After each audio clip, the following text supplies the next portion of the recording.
Full time here at the Emirates Stadium. Arsenal 1, Newcastle 0. A very welcome 3 points to kick off 2016. Not one you could necessarily say that Arsenal deserved. This was not a great performance.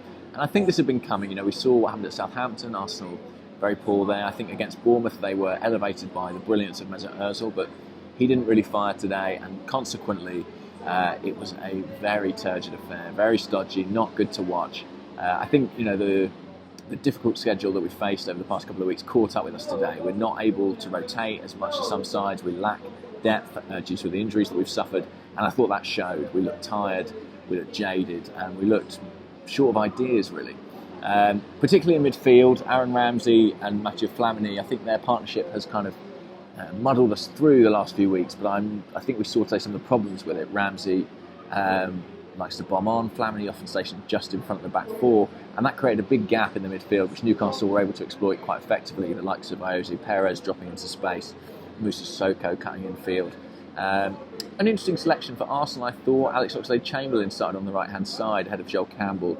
I think there are probably two reasons for that. The first is that fundamentally Arsenal's put a greater investment into Oxlade-Chamberlain than he has into Campbell. And I don't just mean the £15 million transfer fee he paid from him a few years ago from Southampton.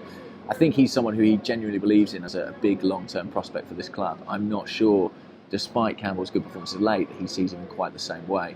If there's one player he can give an opportunity to, give a chance to, and give a run at the team, his preference, despite the form, is probably the Ox. Consequently, he started, and I thought he did well in the early stages, playing a kind of Aaron Ramsey role on the right-hand side, you know, drifting in field, creating space for Hector Bellerin on the overlap. Had Bellerin's crossing been a bit better, perhaps Arsenal would have had an early lead. But he faded, and he does look woefully short of confidence, really. A couple of exciting dribbles, but his final ball, not good. Arsenal's other attacking players also struggled. Theo Walcott, barely in this match, anonymous, really.